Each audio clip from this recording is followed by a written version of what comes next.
Hello, friends. Welcome to DNF Diaries, brought to you by Ultra. Every other week, we bring you a wonderfully entertaining, low-stakes, absolutely no-shame story of a DNF in the Ultra Marathon, Sub-Ultra, FKT, or Through Hike world. For those that are not familiar, DNF stands for Dirty Nasty Fingers. Just kidding. It actually means did not finish. And this is our 4th episode. Yeah. Our first interview episode. Oh, yeah.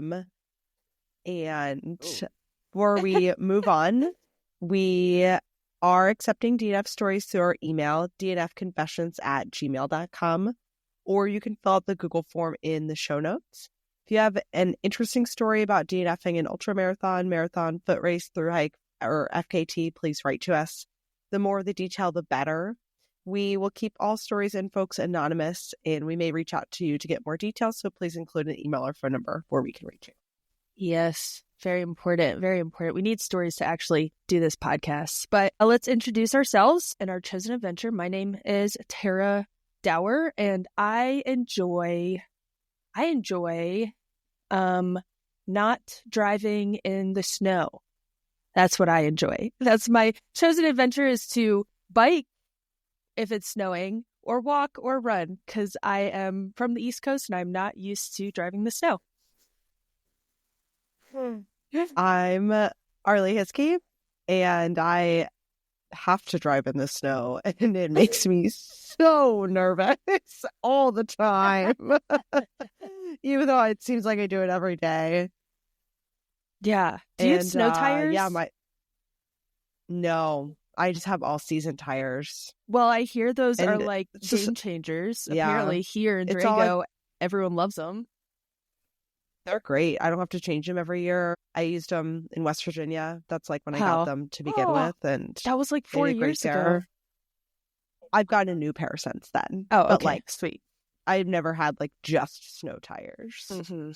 Yeah. Yeah. Well, like we mentioned, today we have our first guest, my good friend, Howie. Many of you have probably seen Howie along various ultramarathon courses with his camera and his dog. But Howie has been in the sport since the early 2000s. He's a staple in the ultramarathon community. And after our banter, we are going to hear from Howie about a memorable DNF. So, Howie, can you introduce yourself to us or everyone listening?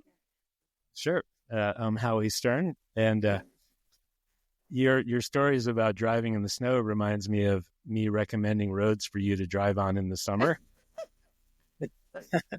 Howie, that 'Cause was wild. I don't know why Right. you recommended the roads you recommended me to drive on. Well, it's like I love to drive in the snow. This is my 27th winter in the mountains. Like Red Mountain Pass is my favorite road to drive ever in storms. But I thought those roads weren't that bad. Yeah, well, they were scary. I had to, for everyone listening, I think it was you recommended me and Katerina to go up one road, and we did that, and I was like sort of sweating. My palms are sweaty. And Katerina was like, oh my gosh. And then you had me go up to, what was it? It was up to, It's my little secret trail off of Ophir Pass. Yeah. And so went up Ophir Pass, not like, I think Ophir Pass, like a lot of people are like, oh, Ophir Pass. It's not that way. It's another, like when I mentioned Ophir Pass, everyone was like, what? You went up Ophir Pass in your van? It was sketchy. Like I could have been fine if there weren't 2 other cars there, but like my van's big and I am insecure. Yeah, the Silverton side is like Mini Cooper accessible. Yes. The Ophir side or the Telluride side, you need 4-wheel drive. Mm-hmm. Yeah. But the side I sent you up is the mellow, like you can go up in a 2-wheel drive car. Yeah. Yeah. But you had to park and turn around. I when I drove up there to help, I saw your issue. Well, not only that, it was also my tires were bald and I didn't realize it. And so I took myself down to Durango, went to the tire store and got 4 new tires right there on the spot. I was like, that's not going to happen again. That was terrifying. Oh yeah, night and day difference to have some like all-terrain tires on. Yeah. And now I need to get snow tires. There's so many different tires you can get. There is a lot. Yeah. Well, your van is 2-wheel drive, right? Yeah. I bought my dad's Dodge Durango, and that's 4-wheel drive. So I do now have a 4-wheel drive vehicle. If you put like BFG ATs on there, you don't even need snow tires. You can use them year round. Okay, sweet. Yeah, that's the ticket. Good. I'll ask the Discount Tire if they have those. That's where I got mine. They're the best. They do free tire rotations. The last time I got tires, somehow they didn't have one of my tires in stock, even though they said they did, and I drove down to get them put on, and I had to come back the next day. But they gave me one of those tires for free. No, it's like a $250 That's tire. Sweet. So. Yeah, that's super sweet. Durango Discount Tire. Yeah. Arlee, should we move on to our Ultra News updates and short stories? Yeah, let's do it. So we are going to get into some Ultra News and updates and a short story about a recent adventure that we've each gone on. Just a reminder to all the listeners out there, we are recording this episode in mid-February. So, and we haven't launched the podcast yet, so our news and updates are going to be a little bit behind. Yeah. But the more you listen, the more up to date they'll get. I'm going to save the Ultra updates for Tara because she has a list of them to talk about with everyone. I think the only Ultra news is a big shout out to everybody battling winter running conditions out there. It's every run's an adventure in some way or another. So if you are opting for the outdoors and not the treadmill, big shout out. Yeah, you're doing great. Everyone's a warrior if you're doing winter running out there. Or driving. Yeah. Or driving. Really either. My goodness. Well, yeah, like Arlee said, I just have so many Ultra news. It's just everyone's getting faster. That's basically the news. Everyone's just getting faster. So fast. Everyone's just so quick. But anyways, the first one is Carl Sabe. He set a new FKT on the Terrora, 1,898 miles, 31 days, 19 hours, 41 minutes, 59 miles a day. And we have a good friend, old Rascal, is out there on the Terror and got a photo with she did? The Belgian dentist. Yep. And wow. She said he was tired, but he was just, doing his thing as he does and boogieing down the trail. He's incredible. We love you, Carl. If you listen, you probably don't, but hopefully maybe I'll send this to you and you'll listen. But we love you. Idea. You're incredible. Good job. So freaking proud. 59 miles a day for 31 days is just wild. So cool. That boy knows how to move for a long time. Yeah, he does. And he is always so positive, and I appreciate that. He really enjoys the journey. He's not looking at this as sometimes it could be grueling and hard, but everything I've listened to, he's had this joy for the trails that he's on, and I appreciate that a lot. Yeah, so we're just going to jump into all the golden ticket goodness. There was so many races, but I think my attention was pretty much solely on golden ticket races, and it's going to be more diverse as the season goes on. But I was the last 2 weeks, pretty focused on the last 2 races, Black Canyon and Tarawera, not Tarawera, what Carl just did, Tarawera in New Zealand.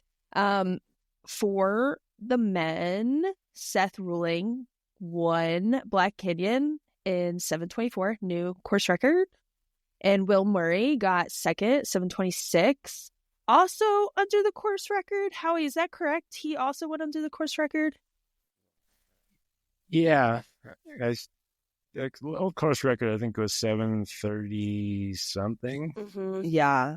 I think Joe was above the old course record. Uh-huh. Yeah. But I think it was 7:30 and change. Yeah. Yeah, and, this has been said so many times, but, that was seen, that course record was seen as, Hayden's, stout. Yeah, it was so stout. Yeah. And so 2 people going under it, pretty cool. Everyone's getting faster. Joe Stringbean, 731. So freaking happy for him, proud. So many words to say because he's been really he's been at this for years. Riley Brady, our favorite, me and Arlee's favorite person. Absolute favorite. In love. Huge fans. Big fan. Yeah. Arlee, you saw that photo that Reese sent Oh my you? gosh, I was freaking out. Did you cry? Out. I got close to it. Watching them finish, I almost cried. I was speechless. Oh my gosh. I was freaking out. Tried to catch Riley so hard, and they just closed. Oh, I'm sure. So well. I'm like, they're a closer. I tried really hard. You'd be proud. I tried, but Riley's just on another plane. Riley got 816. It's the vapor flies. And the mom and the dad being there to support them. Oh my gosh. Yeah. No pacers, just, going raw. Sending. 816 going under the course record by nearly 30 minutes. Some weird person, Tara Dewar, got 825. I accepted my golden ticket. MK Sullivan got 848, accepted their golden ticket, and then Lin Chin from China, 850, also accepted a golden ticket because Riley is already going to Western States from Javelina because they won Javelina too, which is wild. And then I didn't mention this, but Seth, Will, and Joe all accepted their golden ticket as well. Incredible day. I mean, there were 1, 2, 3, 4, 5, 6, 7 women that went under 9 hours. Incredible. The women's field was so stacked. Which is insane because I've shot the race for like 8 years or so. And the women's times, it's unreal how fast they are now compared to what they used to be. I think the first time I shot it, maybe Elsa McDonald went just under 9 hours and Courtney was over 9 hours. And now 9 hours doesn't even, that's like nothing. It's crazy. You have to go under 9, it seems like. And I think this year. That was on everyone's mind. I think everyone was pacing. A lot of people were pacing for going under 9 hours because I think third, Lauren Peretz got 9:06 last year and she got a golden ticket. So I think people were pacing for 9 hours in order to get that golden ticket. What's wild too is now the top women's winning times are faster than the men's old winning times. Oh, wow. Let's go. Yeah. Women's trail running is so good right now, and it's only going to get better. I think the first time I shot at Tim Frericks, it was like 8.5 hours or 8:34 or something like that. I forget. But yeah, it's unreal. Wow. It's really cool. It's just so incredible because like nobody knows where it's going to end. There's just so much room, and every race it seems like people are just like striding forward. It's incredible. Yeah, so cool. I'm so excited. Tarawera, New Zealand. We had Ruth Croft from New Zealand going 8:24. We had I'm not as familiar with this race, so like forgive my lack of stoke. I'm still incredibly stoked, but like I've done Black Canyon 3 times, so I know like the times and what it takes. So excuse the lack of stoke. Still super stoked for these women. Ruth Croft did not accept the golden ticket. But second place, Caitlin Fielder from New Zealand, 8:30, did accept a golden ticket. Beth McKenzie did not get third, did not do the golden ticket, 8:46. Helen Mino Faulkner, 9:03. I was surprised by this, but did not accept golden ticket either. A lot of passing on the golden ticket. Well, I think there was something with Mackenzie. I think there was something going on there. I'm sure people can look it up. But for Helen, I was like, totally thought that she would accept it. But fifth place, Nancy, excuse me if I say this incorrectly, Jang, 9:10 did accept the golden ticket. So it rolled down to fifth place. And then we had Daniel Jones, 7:17, also from New Zealand, already going to Western States And also, excuse me for not pronouncing this correct. I should have probably looked this up beforehand. Again, we are baby podcasters. We will get better and do our fact checking before. But Hiroki Kai from Japan, 748, did accept a golden ticket. He had a lot of stoke. He had a little camera on his hat that he was recording the race with. And I thought that was so awesome. He looked very stoked and happy. Proud of him. Adrian McDonald from the United States, 751, did accept a golden ticket and got third. For my little Black Canyon, I just want to say I'm thankful for all the people I met last weekend. It was just so many great people I met, but it's like a reunion to go back to Black Canyon and see a bunch of people. So it was also fun to see all my friends. Thankful for my crew, my pacers, and I didn't think I would get a golden ticket for the longest time. So I'm happy that I'm thankful and happy I'm going to Western States this year. And the hamstrings are still tight, and that is my thing. Howie, do you have any ultra news you want to add, updates, or a story time from a recent run you went on or adventure? I did look up a time. Tim's time actually was a few minutes faster than Riley's, so I was wrong with that. But still, it's right up there. Ultra adventures. No, I haven't been to any races since Desert Solstice, and that's, watching people run around a track for 24 hours. It's just a different kind of suffering. But no, just enjoying winter running in Silverton.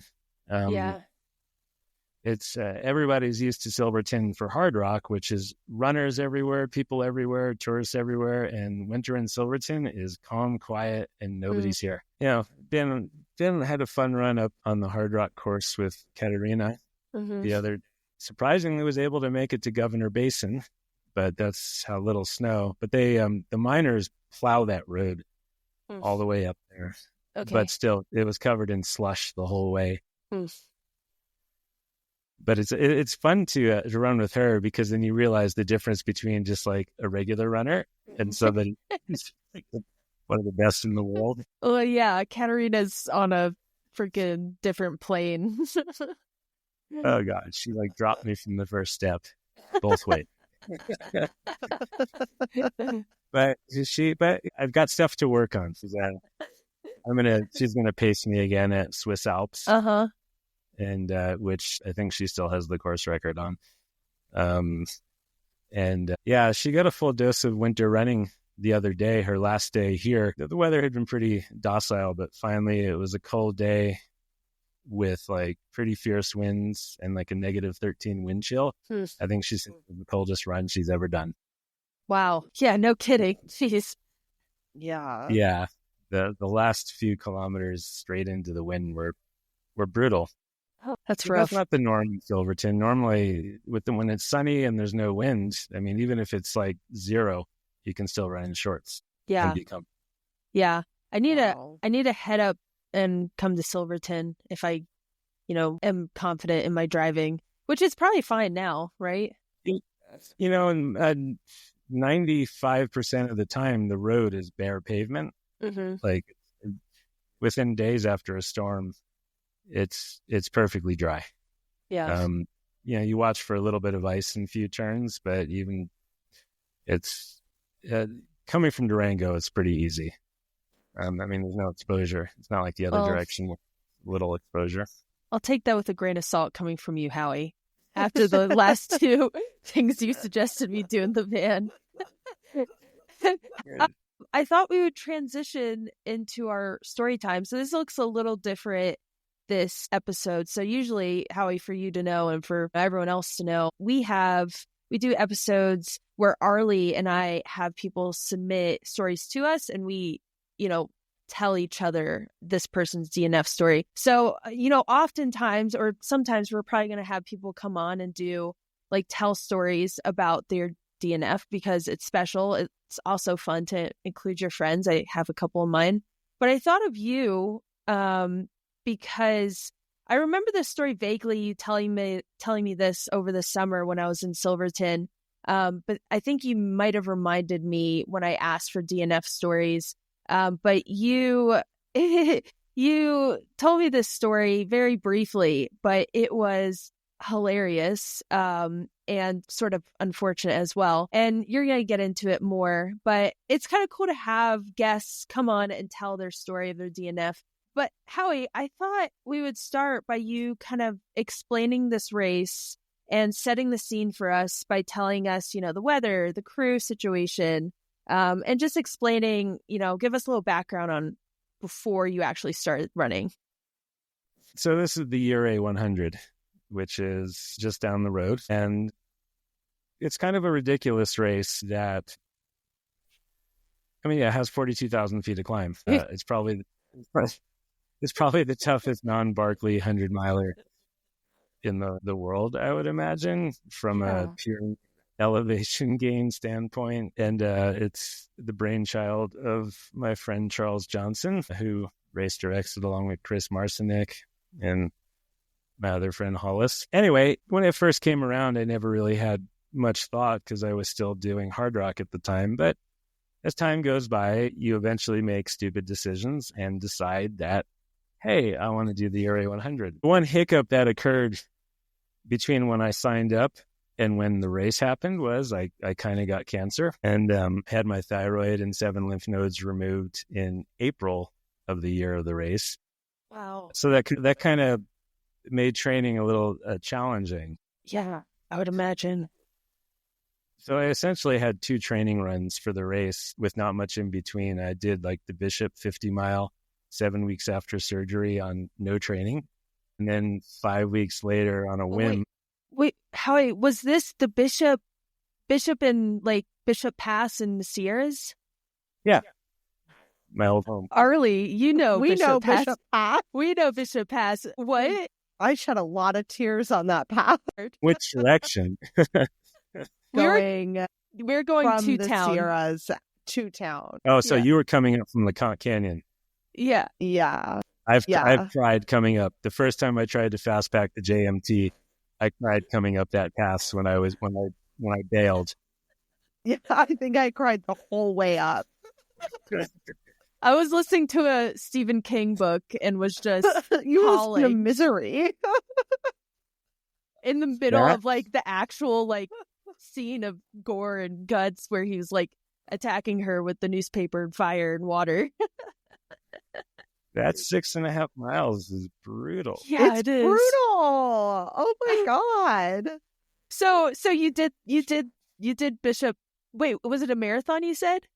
It was a 50 mile. 50 mile. Okay, 50 miles. So I was thinking, I'm like, okay, I got past my cancer surgery. Maybe I'll just use the power of the Sierra to get me through the race since I haven't trained. And, because I used to live there. And so I finished it, my slowest 50 ever, but I finished. And I was so wasted, I didn't do anything for another 5 weeks. And then 3 days before San Juan solstice, the slot opened up and I said, oh, I've always wanted to do solstice. I'll do that instead of shooting Western States. And I've never in my life battled cutoffs, and I battled cutoffs the entire way on solstice. Wow. Which was a new experience in the San Juan since I live here. And going through cancer surgery changes you. I finished. And then I'm like, well, I guess I should do Ouray. That's Why a natural progression. That's one heck of a training block. So, like standing on the start line, I was less than confident, but I was like, well, maybe I could walk for 100 miles, since having watched this race on the trackers before, most people the second half are doing like 1.2, actually between 0.75 and 1.2 miles an hour going uphill, and maybe 2 miles an hour coming downhill. Wow. So I'm like, how bad could it be? I'll also say that I had Jim Walmsley lined up to pace me the last 25 minutes. On top of it, I was a charity case. He's like, well, I need time on my feet at night for UTMB, so this will be good for me. I'm like, oh my gosh. Just realize you're going to go slower than you've ever gone in your entire life. So you had Jim there. He was patiently waiting. Yeah, and Jess was there, you know. I mean, they're friends of mine. So it's like they were in the San Juan. They didn't come. This was like put together like the week before the race or something like that. It was casual. There was no pressure other than I really wanted to get to the point where he could pace me because I thought it'd be hilarious. And suffer as I suffer. But the race went off, and as expected. And actually, my friend has an even almost not better story, but like his day was even worse than mine. He called it the Ouray 16. He even flew up from California, but he felt so bad on the first climb, and we were both feeling bad together. But he was actually fit, so it was a mystery of why his race ended early. But anyway, for me, it was warm, and I wasn't feeling good. But as soon as it started to go up the third climb, which is like by Imogene Pass, it started to lightning and hail and rain, which is like my spinach to Popeye. It makes me happy. It brings me to life. And wait, can you explain that a little more? Why? Because like for those that don't know, like being in the San Juans fully exposed in a lightning storm is not recommended. No, it generally is not recommended. But I suck in the heat. And when it rains and hails and lightnings, it gets cold. And they're making you cold. So my body just functions better. I see. And then there's this strange part of me that when I see the lightning and I hear the thunder echoing throughout the mountains, it just makes me happy. Like it's, I don't know, it's exciting. Wow. There's no like thoughts of like, I'm going to get struck by lightning. I'm going to die soon. Imminent death. Like it's just, I don't want to be on a pass when it happens. Yeah. But anyway, so like, I start to feel better. I start to catch up to people, and the whole way up the climb and running down, I catch some people. And, but as in classic, the classic thing about the old Ouray 100, the aid station that I got to before I started to feel good in the storm, you hit it a couple times. And the first time I got there was like 2 pieces of brownies, soggy potato chips, and a few gummy worms, and like some Dr. Thunder. And that was like Dr. Thunder, how dare them? This is Ouray. And I think I grabbed like a brownie and like potato chips and go, well, I'm about to do 2 huge climbs on this tiny little bit of food, because there's no drop bags there. There's no crew at this point. Wait, did get up? Did they change that? Is that still, they don't have any drop bags? No, now thanks to a number of people, including Ginny and Eric, they drove a pizza oven up there the last time I did this race. Like that aid station now is insane. Has everything: pizza, burgers, even donut tins in the middle of the night. Like it's totally different. It was not like that when I did it. So you had a brownie. I had a brownie and some chips. And then I got back, and then a couple hours later, whatever, I come back down after these 2 climbs, including going to like 13.3. And I get back down. Which is like the high point of the race, right? What's that? That's like the high point of the race. It is. Yeah. Yeah. Wow. And so I get back down to that aid station, and now there's no brownies, and I don't think there's any chips. And I said, do you guys have any other food? And then they're like, no. And I'm like, but I see ramen underneath the table. They're like, well, that's for the night, for when people come back over Richmond Pass. Oh, no. No. What were they like expecting you to do? You're like, you want me to starve? Yes. Well, that's Ouray. Nobody holds your hand. That's the old Ouray. But that's the way it was. If you were in the back, because I was in the back at this point, there were slim pickings. And so I take off to go up Richmond Pass. And at some point, it had stopped raining. And so the weather was somewhat nice. And as I got above tree line, it started to rain and lightning again. And this big flash of lightning and a big boom hits. And then this woman comes down. She's like, nope, nope, nope, nope. And she just... We are all of her. I feel I see myself in her. Me too. And, right? I mean, it's a logical response. And Howie's like, hell yeah, let's go.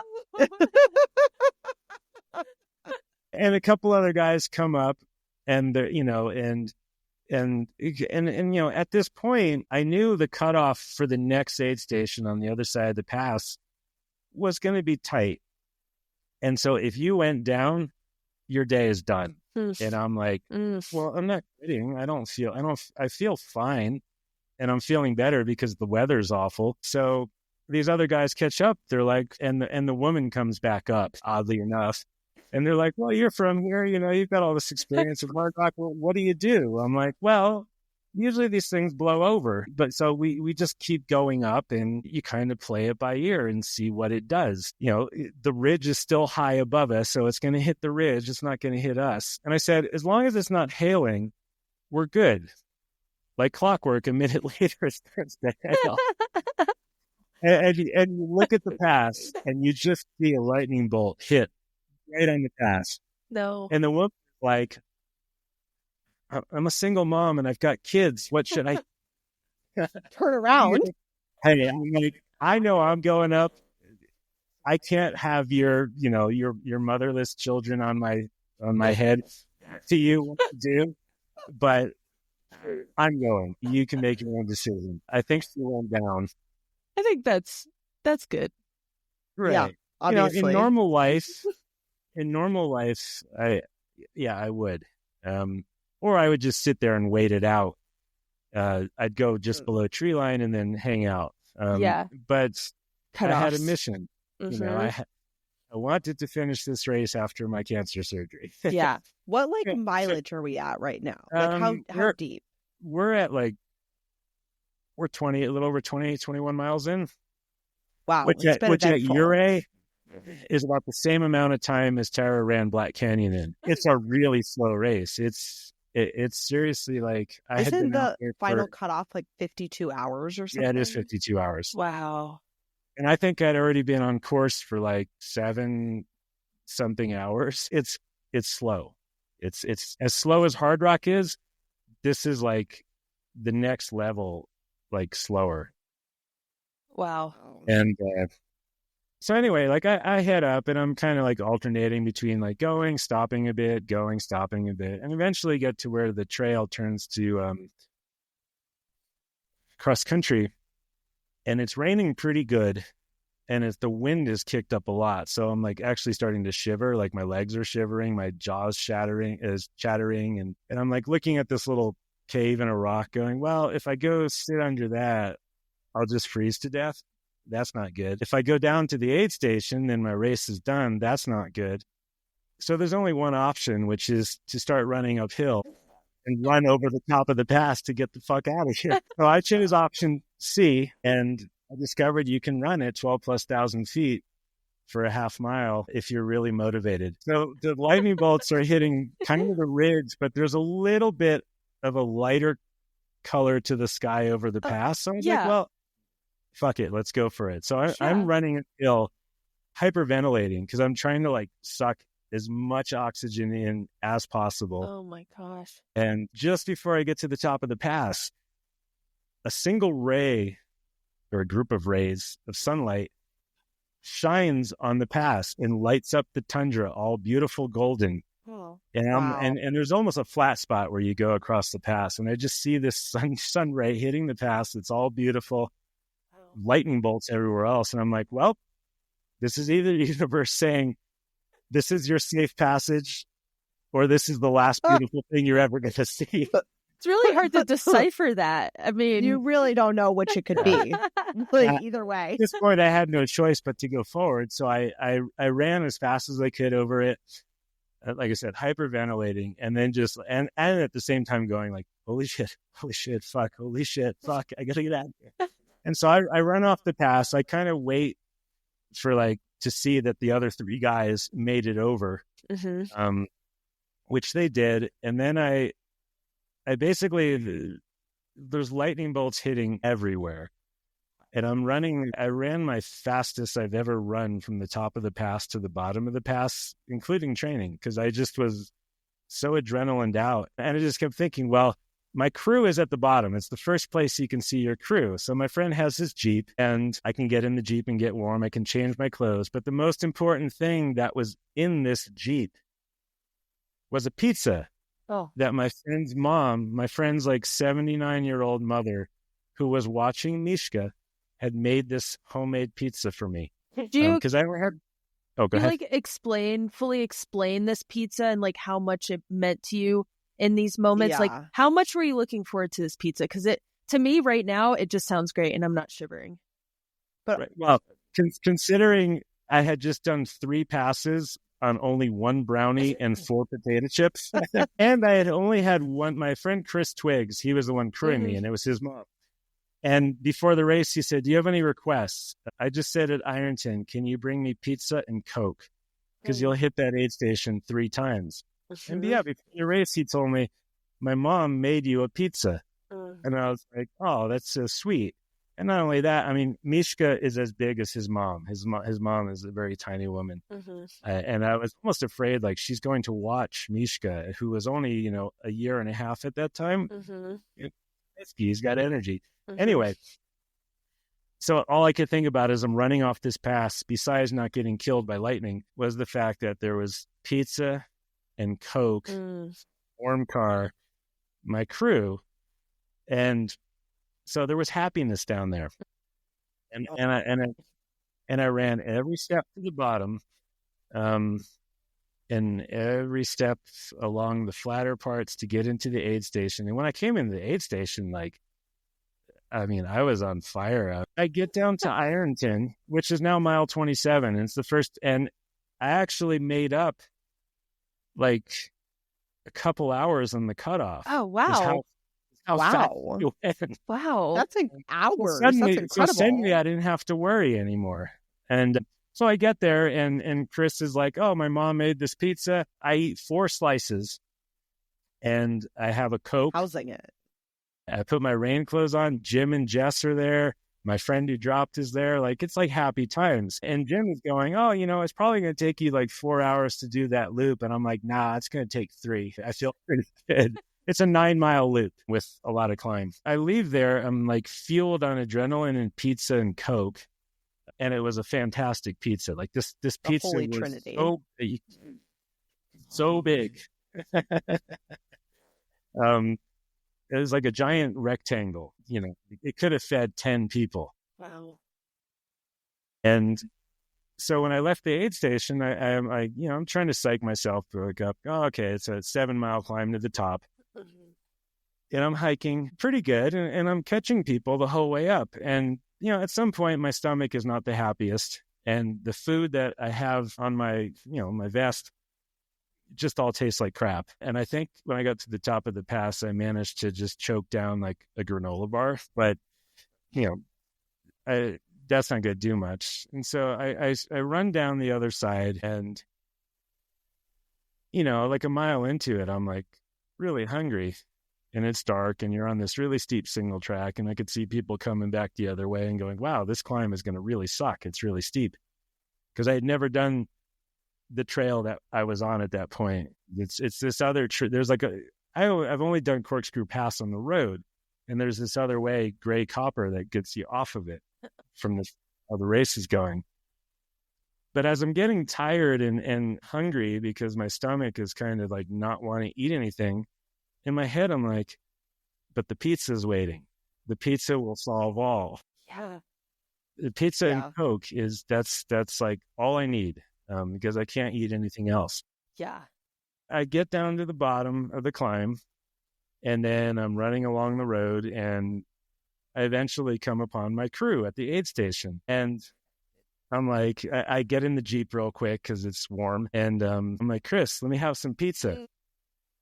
And Chris just gives me this blank look on his face. Like, he's not saying anything. I'm just staring at him. And then I look in the back seat where Mishka is sitting. Oh, no. And I look back at Chris, and I'm like, "Mishka ate my fucking pizza, didn't he?"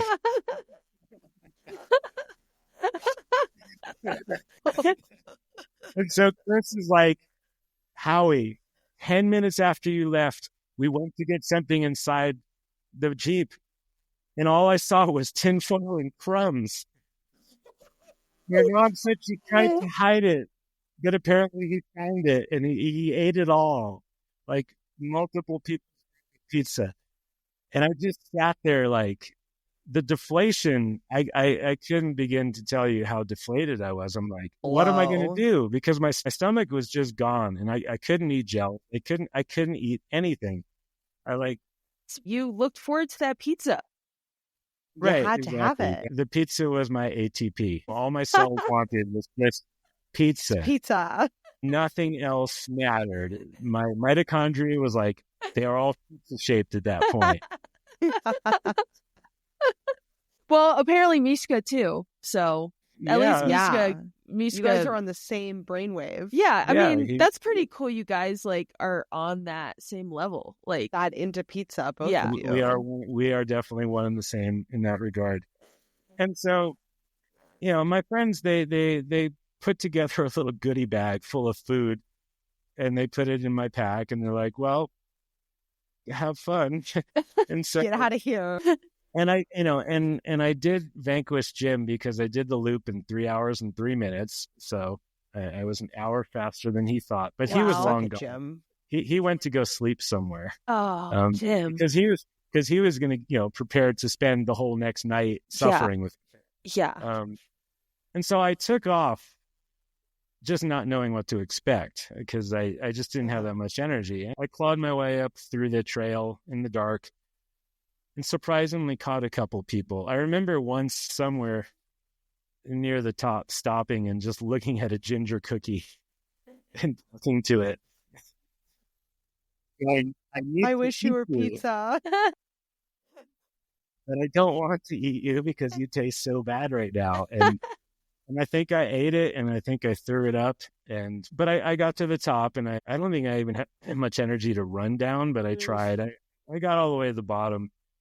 And I got to my friend's car again, and pizza didn't magically appear because he's like, if it wasn't the middle of the night, he's like, I would have drove to Ouray and bought you a new pizza. Yeah, and instead the pizza was inside of Mishka in the back seat, who's just looking at me, going, "Haha, you bastard." That's what you get for leaving me for Ouray 100, which takes 52 hours. So long, right? So I'm just sitting there, and I think the cutoff at this point was about a half hour away. Wow. And my friend Joel Gatt, I don't know if you know Joel, he was having a bad day too. And he came by the Jeep. He's like, "Well, Howie, let's go up Richmond Pass together. Misery loves company." And I'm just like, I had been staring at a Coke and a bagel for a half hour in the front seat, and I couldn't bring it. I couldn't, you ever just sat there mummified? You're just looking at your food going, I can't eat it. Like, you just gag thinking of it. And my friends were the whole time, my friends were like, Howie, you need to eat. You need to go. Like, just you got this. Keep going. I'm like, you totally got it, dude. Pass. I'm scared. So I'm like, okay. It's going to eat me. Like, because it's such an awful pass. Like the first 2 miles, you're going like over 1,000 foot a mile. Like it's just awful. No. Oh no. And I slowly just let time run out because I was like, I just Mishka had so defeated me in eating my food, my pizza, that I had nothing left to get. To try to get over Richmond Pass. Yeah. Jeez. And the cute ending of the story is, this is how wonderful Chris's mom is. So, and she's in Ouray. So I'm like, well, we need to, she had Mishka at this point. He wasn't in the back seat. That's right. She took him home, I think after he did his first pizza mauling. So I'm like, well, I need to get Mishka so we can go home. He's like, okay, we'll go drive to Ouray. So, mind you, it's 3:45, 4 o'clock in the morning. And we drive to Ouray. The Airbnb that Chris's mom had rented out didn't allow dogs. His mom was sleeping in her rental car with Mishka so he wouldn't be alone. There's a 70-year-old woman sleeping in the car just so that Mishka wouldn't be alone. Isn't that the sweetest? Wow, she sounds like an angel. Gosh. Oh, she is. She is. She's come out to crew for Chris for all 16 of his hard rocks. Wow. The woman is a saint. So, at the end of the day, I wasn't mad about any of this. It was just a silly accident and a funny story. And now Mishka has like the curse of being the pizza eating dog the rest of his life. Every time I eat pizza, like he has to have some because he really like go get gas station pizza sometime that comes in a little box. And if you give him that little box, like he goes nuts on that box to get it open and then take whatever's next out. He's an endearing little shit. Yeah, I mean, in the grand scheme of things, trying to do the Ouray 100, 6 months after you've just had your thyroid and lymph nodes removed, not the greatest training plan or strategy. I'll write that one down. Noted. Yeah. But, like every other race, like the best parts of the race were when the weather got bad, and then I felt great. I was sad that Jim didn't get to pace me. He wound up pacing my other friend who was doing the 50, who probably did the last 25 about the same speed as I would. So Jim did get his suffering. I think he paced for like 10 or 12 hours to go like 20 miles. It's like Devin, when she paced me during Hard Rock, she did not know it was going to take that long. She was not signed up for that. Like, what? This is taking way too long. Oh, it's crazy. Yeah, it's like I was talking to Katerina the other day about like Little Giant, and like her time with Little Giant, I was like, wow, it was like 2 hours, and here she is in third place, and that that's like an hour. Normally it takes an hour and a little bit or something like that, but like she was. She couldn't see and her stomach was bad. People don't realize the San Juans just destroy you. Yeah. No matter who you are. Like, it's hard out here. Yeah, it sure is. Right? So, Howie, during or at the end of these stories, we always ask what should be done differently next time. But honestly, like, every time we've tried to answer this question, it's always been like, well, like, that's just the cards you were dealt with. I feel like we haven't come to like an accurate resolution, right, Arlee? With like any of the stories, somebody did. I can give you a few accurate resolutions. Okay. Number 1, don't get cancer. Okay. All right. Okay. That's an important one. Okay. Don't get cancer. Close to race day. You can have it like years in the past. Number 2, train hard all year instead of getting cancer. That's probably the biggest one. Okay, right? Penciling it in, train hard, not get cancer. And number 3, don't leave your dog in the car with your aid station food. That is your... that seems like super actionable. I think we can all take that to heart, because I think dogs are just really attracted to pizza. I think there's some connection there, and you leave them in a car alone with pizza, it's over. So I think we were trying to come up with like a pizza vault. Some sort of safe that the pizza could be in for the next time. Okay. So if he's alone... How about those, like, the pizza warmers that the delivery driver has? Oh, like you the get zipper bag? The zipper bags. It keeps the smell in, too. So the dog won't even smell it. That might work, although he's good on sight of knowing what things look like when they come at it. Oh. You want to test run it before the race. In a separate vehicle. 2 vehicles, pizza vehicle, dog vehicle. I think the only reason he was inside the vehicle was because it was raining. Oh, Mishka. And his mom didn't want him to get wet. Yeah. Otherwise, because now he's been at other races in Ouray that have served pizza. In fact, I ran a backyard race in Ouray, and if you don't win, it's technically a DNF. Because there's only one winner in like a backyard, and the award was great. Oh. Is that a little necklace? Let me describe it for everyone that's like listening. It's like a yarn. It's got necklace yarn with a pizza Yeah, and it says DNF. picture cut out. It's definitely something that was made at camp during craft hour.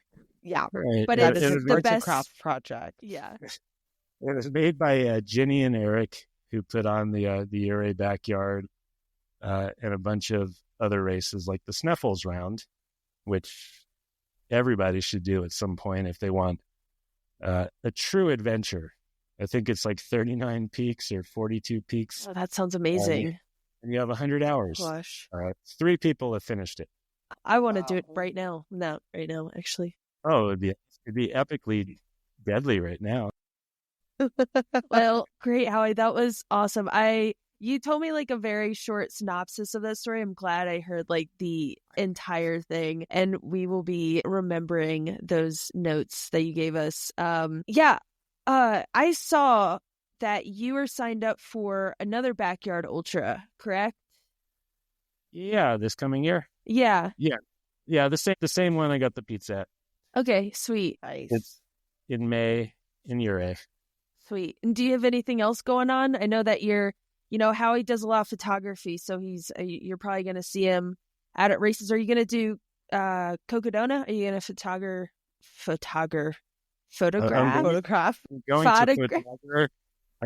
photography Cocodona, Broken Arrow. I will do Hard Rock. Hopefully to finish up my book. I know I keep saying every year, I'm going to finish my book, but I just want it right. I'm going to go to UTMB to photograph Katerina. There's a few other things. I'm going to the Arctic. Wow. North of Baffin Island in a couple of weeks with the goal to photograph polar bears. I know you love the Arctic animals. Yes, polar bears and wolves. So cool. Whoa. Supposedly it's a place, because the wolves there have no fear of humans because there's no humans. They will come right up to you. Wow. And surround you. Wow. I have my friend who's on the expedition sent a reel from another photographer who went up there. He's laying on his stomach and the wolves are just spread out in front of him. And they're like 3 feet away. So fingers crossed that happens. And then other than that, don't have pizza on your person. No. I'm not worried about the wolves. The polar bears, I've been to the Arctic before, like a few members of the party are armed. Generally scare them. You don't ever want to have to hurt one. But the people that we're with are experts at being around them. So we should hopefully be good.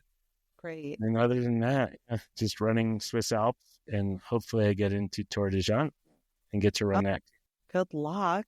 That's awesome, Howie. That sounds like an incredible lineup that you've got going on. Eventful year. Oh, there's another. Well, you're doing Western States, so you can't do the John Kappas 50K, which is the same day. Yeah, I was going to do that last year, but I signed up to pace Kareth at Western. But one day I'm going to do it.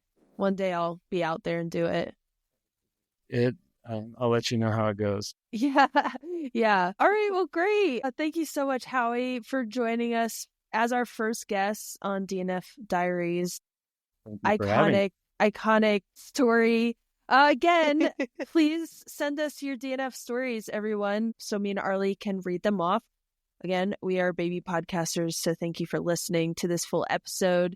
If you enjoyed it, please review and share with your friends. And lastly, thank you to Ultra for sponsoring this podcast. And thank you to Arlee for just, being amazing and being such a good friend and doing this with me. Oh my gosh. Right back at you, Tarsha. Okay. I was hoping you'd say that. Right back at you. Yeah. Oh my gosh. I was really fishing for compliments. I was really, feeling like I needed a compliment. So that's why I said what I said. I'll compliment you anytime. Okay. Thanks. I appreciate it. All right. Thanks for listening. Appreciate y'all.